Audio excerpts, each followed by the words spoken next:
Hawaii is the only state without a fire marshal's office. The devastating Lahaina fire is uncovering vulnerabilities in emergency response.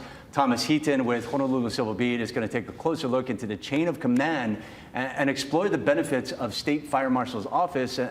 Good morning, Thomas. Good morning. Thank you for having me. Maybe take us back a few decades. Why was the decision made to not have a fire marshal here in Hawaii? Sure. So in 1978, the lawmakers at the legislature decided that Hawaii did not need a state fire marshal. It found that the state fire marshal's office's duties were actually kind of duplicative of what the counties were doing in terms of the county fire departments. So they found that the chiefs were reporting to two different bosses, essentially, that the state and county. They found that investigations were being done and inspections were being done by county, but then they also had the state. So they thought it was duplicative. And then also state fire marshal's offices on the US mainland, of course, they coordinate with other states so that, you know, in the cases of fires, you can share resources. And here in Hawaii, that's a little bit difficult because, of course, we have islands, right, and it's separated harder by water. Separated by water, so it's a little bit difficult to, you know, ship a truck over in the case of an emergency. So you can ship people over, but it makes things a little bit difficult. Yeah, and so it's difficult to say that different states have different responsibilities for their fire marshal's department.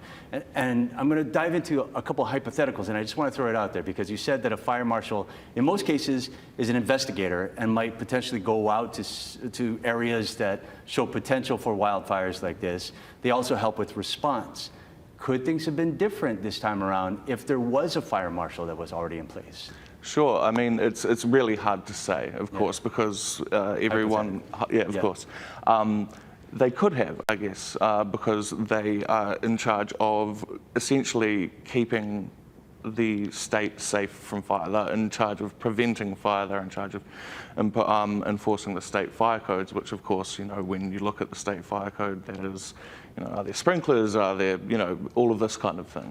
So it could have perhaps had an influence on how things went. And then also a state fire marshal's office in terms of coordinating the county departments.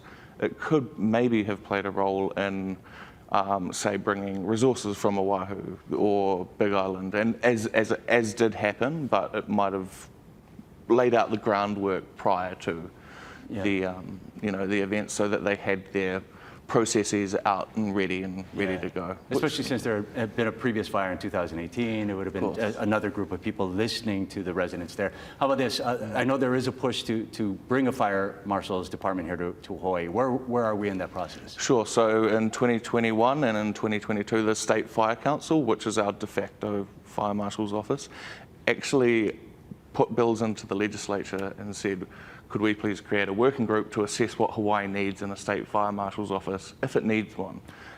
Both of those bills were killed by lawmakers, but this year, obviously in the wake of the devastating Lahaina fire and the fires that gripped Hawaii that day, there is a lot of confidence on behalf of the state fire officials. And in a State Fire Council meeting just last week, actually, Chair Kazuo Todd, the Chief of the Fire Department on Big Island, indicated that there was actually, you know, some serious will on behalf of lawmakers to perhaps get this through. Yeah, it's a very interesting read. You can get the full article on civilbeat.org, and you can text 66866 for their newsletter. Thomas Heaton, thanks. We appreciate it. Thank you. We'll be right back.